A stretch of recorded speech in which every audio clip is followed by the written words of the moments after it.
시장과 종목에 대한 정확한 판단에 한 걸음 더 다가보는 마켓맨, 저는 신한투자증권 최진석입니다. 오늘도 두 가지 외신 헤드라인과 함께 시장과 종목에 대한 이야기 풀어가 보도록 하겠습니다. 첫 번째 헤드라인 한번 확인해 보도록 하겠습니다. 금리가 아무리 올라도 신용카드는 만들더라라는 내용인데요. 지금 연말 쇼핑 시즌을 향해서 달려가고 있는 시점에서 미국의 소비 경기와 관련한 지표를 좀 준비를 해봤습니다.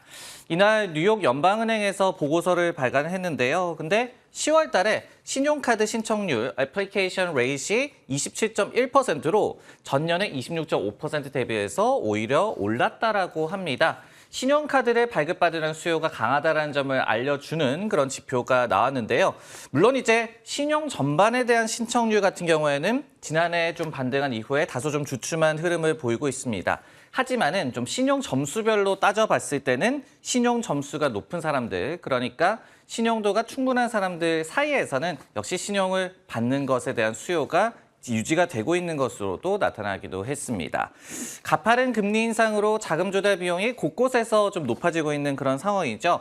상업은행들도 기업 대상한 이 대출 기준도 현재 경기 침체급을 좀 적용을 하고 있습니다. 그러면서 이제 신용시장이 얼어붙었다라고 저희가 말할 수가 있겠는데요. 실제로 10월 달에 모기지 리파이낸싱 신청률 같은 경우에는 8.9%에 그쳤습니다. 그러면서 전년 동기에 21.4% 대비해서 추락했고요. 그 중에서도 이제 신용카드만 좀 강세를 보였다라고 볼 수가 있겠습니다. 실제로 이제 조사 대상들의 좀 응답을 좀 보면요. 향후 1년간 뭐 모기지 대출이라든지 아니면은 자동차 대출을 할 것 같지는 않다라는 것이 주 의견으로 이번에 집계가 됐고요. 반면에 신용카드를 신청을 한다든가 아니면 원래 갖고 있던 신용카드의 한도를 상향하는 것을 신청할 것이라는 응답은 오히려 늘어난 것으로 나타나기도 했습니다. 이처럼 줄지 않고 있는 신용카드 소비인데요. 이것을 어떻게 봐야 할지 판단을 한번 내려보도록 하겠습니다.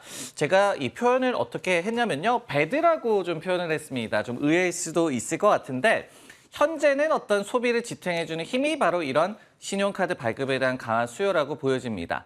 하지만은 그 지속력에는 좀 의문이 가기 때문에 좀 경계를 해야 한다는 말씀을 드리고 싶은데요. 지금 좀 요약을 하자면은 집이라든지 차는 사지 않습니다. 근데 신용카드 빚을 내서 외식은 하고 있다. 서비스에 대한 수요는 좀 강하게 유지가 되고 있다라고 좀 요약을 할 수가 있을 것 같습니다. 실제로 9월 달에 미국 소비자들의 저축률이 3.1%를 기록을 했어요. 미국인들이 원래도 저축을 그렇게 많이 하지는 않습니다. 하지만 이 수치는 그래도 금융위기 이후에 최저 수준까지 떨어진 것이기 때문에 저희가 좀 우려를 자아내는 그런 수치라고 보여지고요. 앞서서 이제 뉴욕 연은의 발표에 따르더라도 미국인들의 가계부채가 3분기 기준으로 16.5조 달러에 달했습니다. 그리고 그 와중에서도 신용카드 사용액은 20년 만에 최대치를 기록을 했기 때문에 이날 공개된 또 지표가 여기와 또 부합하는 그런 흐름이다라고 볼 수가 있겠습니다. 문제는 이제 이것이 얼마나 지속될 수 있을 것이냐로 좀 모아지고 있는데요. 실제로 여러 기관들이 좀 경계감을 나타내고 있습니다.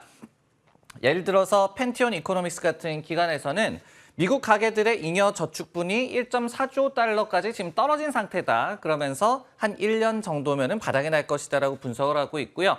JP모건에서도 잉여 저축이 한 1.2에서 1.8조 달러 정도, 그렇기 때문에 내년 하반기에는 바닥을 드러낼 수 있을 것이다라고 경고를 또 하고 있습니다.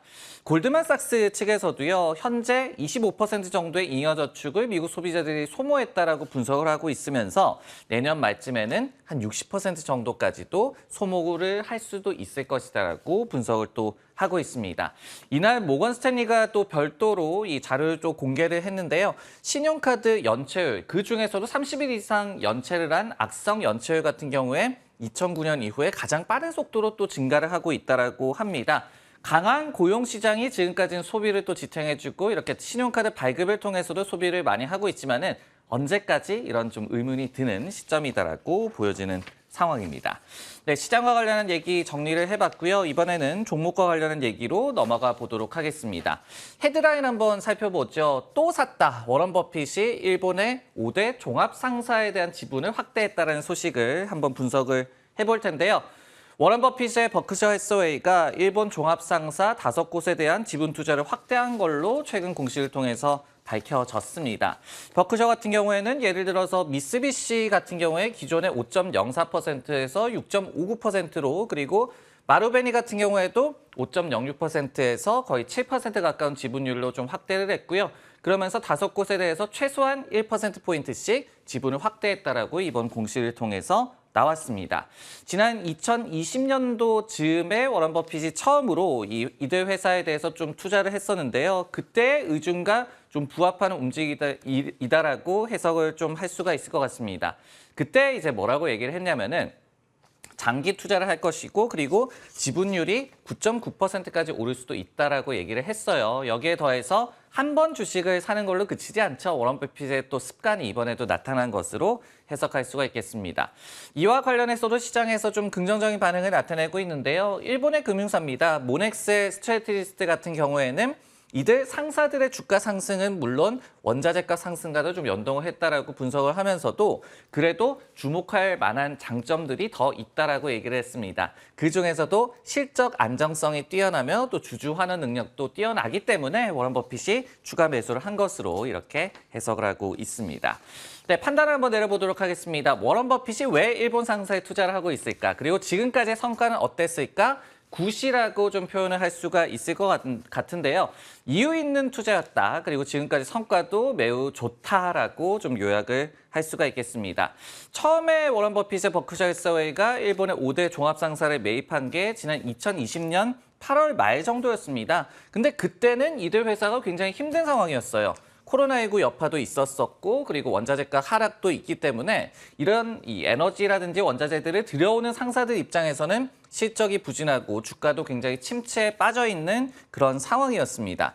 여기에 더해서 뭐 금융위기라든지 또 경쟁 과열, 팬데믹 등의 또 장기간에 이어졌던 그런 위기 상황이었기 때문에 어려운 상황 속에서도 워런 버핏이 이제 매수를 했는데요. 결국은 좋은 기업을 싸게 산다라는 그런 철학과 좀 맞는 그런 취지로 해석이 가능하고요.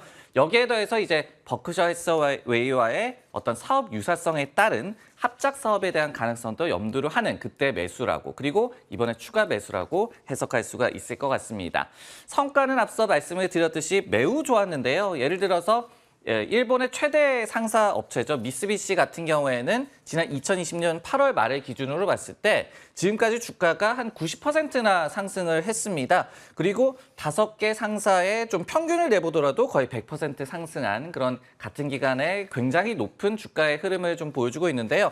동기간 동안 니케이 지수가 약 한 20% 정도 상승하기는 했지만은 시장을 엄청나게 아웃퍼폼하는 워런 버핏의 투자 성과라고 정리할 수가 있을 것 같습니다. 네, 마켓맨 오늘 준비한 내용은 여기까지고요. 저는 내일 다시 돌아오도록 하겠습니다.